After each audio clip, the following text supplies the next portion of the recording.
Le solstice d'hiver, également appelé solstice de Yémal ou solstice d'hibernation, se produit lorsque le pôle nord de la Terre atteint son inclinaison maximale par rapport au Soleil. Le mot solstice est dérivé du latin sol, soleil, et sistere, se tenir immobile. Cela fait référence au moment réel où le Soleil atteint son point le plus au sud avant de changer de direction. Cela s'est produit vers 16 heures, ce mardi 21 décembre. Le solstice d'hiver est l'une des dates les plus importantes de l'année pour nos anciennes sociétés européennes. Ce jour n'est plus qu'une anecdote astronomique en France, mais il continue à être célébré en Irlande, et ceci depuis au moins 5000 ans. C'est attesté par le fait que beaucoup de nos monuments anciens, notamment mégalithiques, sont alignés sur le lever ou le coucher du soleil ce jour-ci, très précisément. Nos lointains ancêtres, jusqu'au peuple celte, avaient bien assimilé qu'en ce jour se déroule une inversion importante, celle de la décroissance du soleil dans le ciel qui aura commencé après le 21 juin. Une inversion qui conduit ainsi à une renaissance. Bien avant la venue du christianisme, de nombreuses divinités solaires avaient été adorées, telles que le dieu égyptien, Horus, et le dieu grec Apollon, qui célébraient tous deux leur naissance au solstice de l'hiver.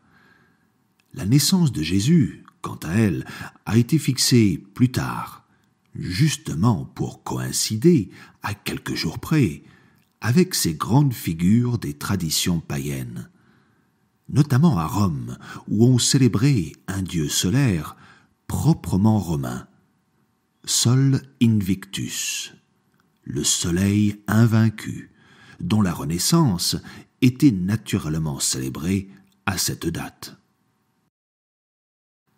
L'information ne vous aura pas échappé. La naissance de Jésus est en effet une date qui semblait moins importante au Père de l'Église que celle de sa mort et de sa résurrection. Les rares indices laissés dans la Bible font plutôt penser à une naissance au printemps plutôt qu'en hiver. Mais l'Église, souhaitant gagner en influence à Rome, institua la fête de la Nativité en l'an 354, et c'est le pape Libérius qui choisit la date du 25 décembre. Jésus fut alors associé à la semaine de réjouissance dédiée au Sol Invictus et sera considéré lui-même comme un nouveau dieu solaire. Le terme nativité vient du latin natalis, que les Francs christianisés adoptèrent, suite au baptême de Clovis. En vieux francique, ceci a donné le mot Naël, ce qui donnera en français d'aujourd'hui le mot Noël. Dans la société agricole du néolithique, le solstice d'hiver était utilisé pour guider des activités telles que l'abattage d'animaux, les semailles et la surveillance des réserves hivernales de nourriture, toutes essentielles pour assurer la préservation et le maintien de la vie humaine. C'était la dernière fête avant les mois les plus froids de l'hiver profond, qui pouvaient durer jusqu'à Imbolc, autre fête du calendrier celtique, le 1er février. Un hiver qui pouvait même batailler avec l'été jusqu'à l'équinoxe de printemps, le 20 mars. Dans la mythologie gaélique, c'était une bataille menée par la Cailleach, sorcière de l'hiver, contre la déesse Brigid, symbole du printemps, dont la fête est justement le 1er février. Protéger la vie, jusqu'à ce qu'elle puisse renaître grâce au soleil, est aussi à l'origine de la coutume pré-chrétienne d'apporter des plantes à feuilles persistantes dans la maison. Les branches de houx, de lierre et même de sapin. Ces plantes étaient des symboles de persévérance à travers la saison sombre, telles des sentinelles maintenues en vie par les forces solaires. Elles sont les témoins visibles et terrestres d'un processus qui se déroule sur une échelle cosmique et nous offrait l'assurance d'une renaissance prochaine. Sans être touchées par les rigueurs de l'hiver, ces plantes étaient donc sacrées. Les célébrations de fin d'année, comme de Noël, ont depuis été débarrassées de leur symbolisme. Pour les pays riches, ces fêtes sont devenues essentiellement mercantiles, une excuse pour servir un consumérisme effréné. C'est bien regrettable, car nous perdons ainsi des valeurs importantes, celles qui nous liaient avec le monde naturel, avec les cycles de la vie et ceux de l'univers qui nous entourent. Nous avons aussi perdu le sens premier de nos traditions, qui sont au final comme un fil conducteur, qui nous connectait avec chacune des sociétés qui se sont succédées depuis les toutes premières cultures, dites primitives. Bien qu'il existe aussi certains passeurs de mémoire, ceux qui se tiennent au carrefour des mythes fondateurs de tout un peuple, d'un imaginaire romantique et individuel, et de l'histoire écrite, figée, imposée par nos autorités académiques. Nos ancêtres européens ont laissé des monuments parfois très imposants pour marquer le solstice d'hiver, pour aider à calculer et comprendre les forces naturelles qui régissent cet événement et qui impactent autant la vie des espèces végétales et animales. Plus proche de nous, dans le Diois, on a retrouvé un ensemble de stèles, de tumulus et de menhirs soigneusement érigés au cœur du bassin fertile de la ville de Die.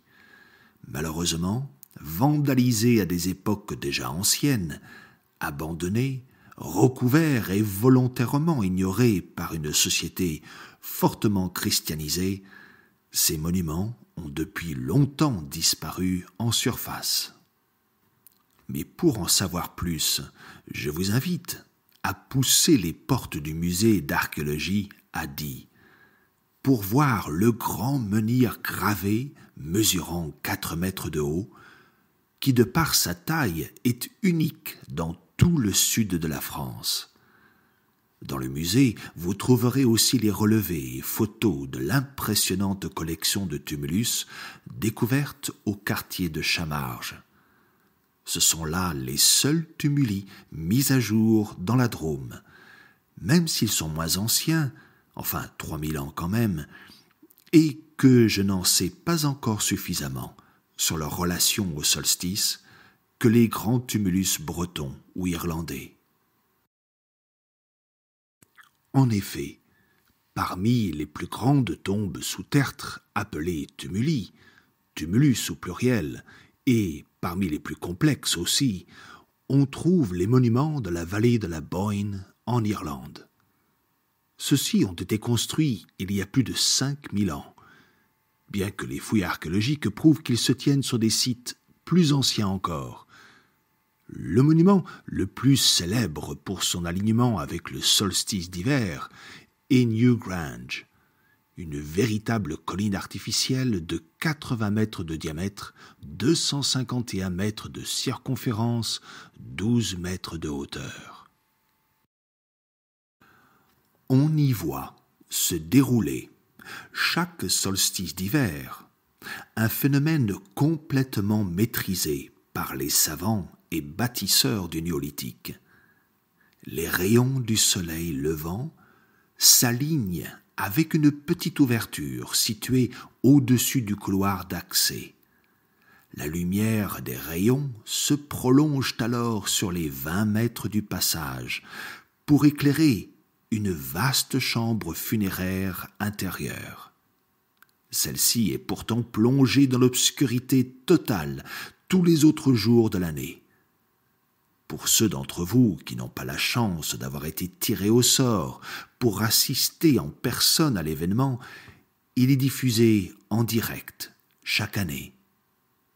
Voici une petite vidéo qui vous montre ce qui est possible d'y voir.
Allez, puisque nous y sommes, en Irlande, eh bien, partons rendre visite à quelques autres monuments mégalithiques en lien avec le solstice d'hiver.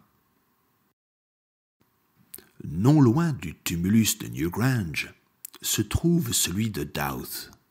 Enfin, son nom irlandais est prononcé Dua, ce qui signifie obscurité. Parmi les 3 grands tumuli de Brún na Bóinne, ce dernier n'a encore jamais fait l'objet d'une fouille archéologique. C'est donc le moins connu. Mais on sait qu'il renferme aussi un passage, plus court que les autres, aligné sur une chambre funéraire. Cependant, celle-ci n'est pas illuminée par le soleil levant, mais par le soleil couchant du solstice d'hiver. Pratique si vous ne voulez pas vous lever trop tôt.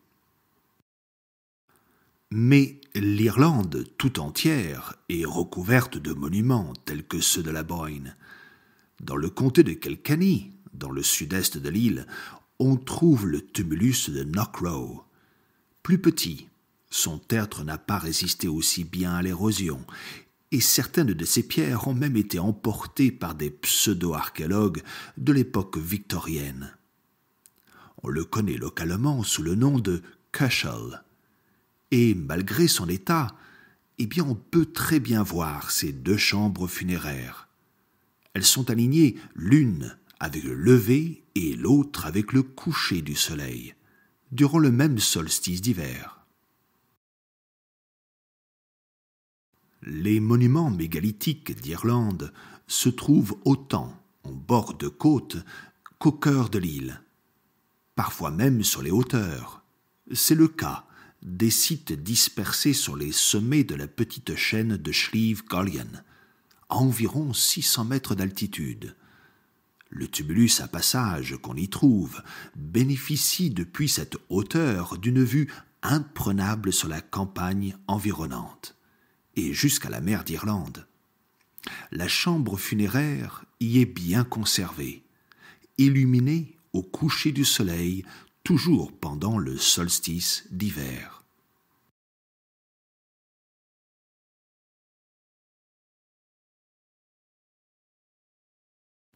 Néanmoins, les tumuli, ou tombes sous tertre, ne sont pas les seuls types de monuments néolithiques à être orientés par rapport au solstice. Les cromlechs le sont également.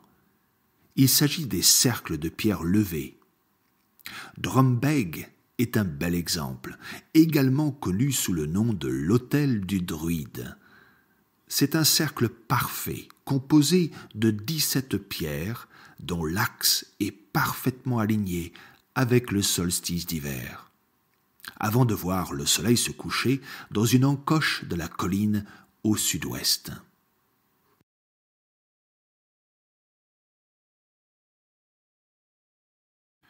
Rien qu'en Irlande, la liste des monuments mégalithiques est bien trop longue pour cette vidéo. Et il faudrait aussi parler de ce qu'on trouve en France, dans notre Drôme et l'Ardèche voisine, ou en Suisse, en Grande-Bretagne, en Espagne, en Méditerranée. Mais vous comprenez le message. Le soleil, ensemble avec la lune et tous les astres, étaient déjà étudiés à des époques très anciennes, lorsque les humains en sont venus à comprendre leur place dans l'univers, à comprendre la nature de l'espace et du temps à travers des manifestations physiques sur Terre et l'impact qu'elles ont sur leur vie du quotidien.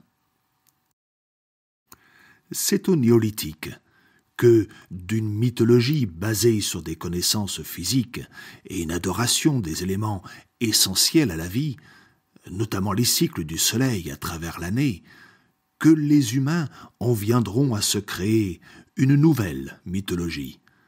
Cette dernière sera de plus en plus centrée sur l'homme, sur une nouvelle société agricole et territoriale, et l'adoration de divinités au visage humain. Notre environnement naturel, avec ses rivières, ses sources d'eau potable, ses forêts et ses fruits, ses montagnes et ses océans, ses orages et ses pluies, ses astres dans le ciel et le soleil à leur tête, avaient été l'objet de nos dévotions.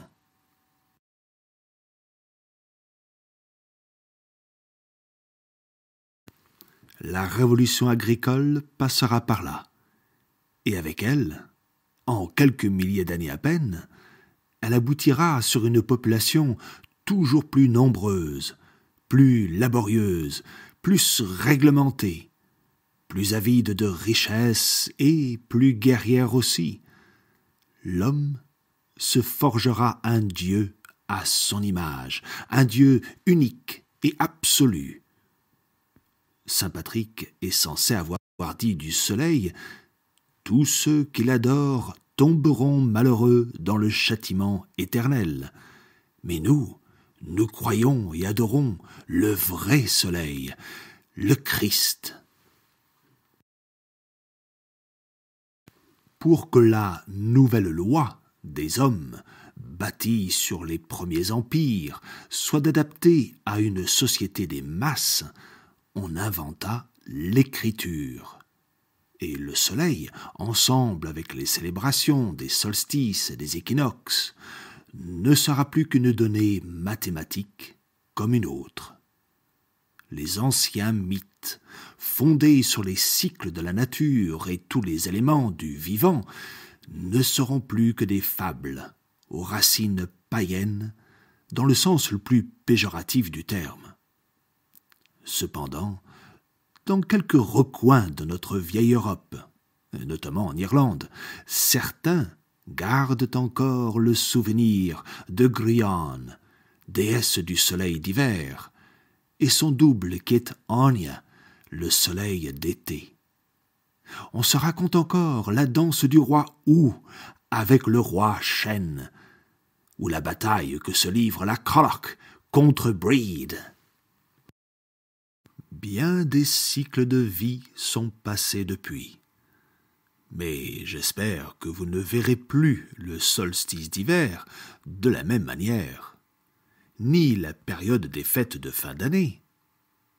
Et pour continuer une tradition millénaire en cette période sombre et froide, après quelques premières chutes de neige, j'en profite pour vous souhaiter une très, très bonne année.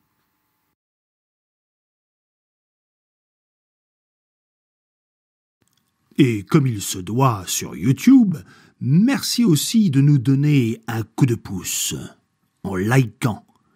Partagez notre vidéo avec vos proches et tous ceux à qui ce contenu pourrait plaire. N'hésitez pas à laisser un commentaire, car vos avis nous aident à améliorer notre travail. Et enfin, faites-vous plaisir. Abonnez-vous à notre chaîne pour ne pas manquer notre prochaine vidéo.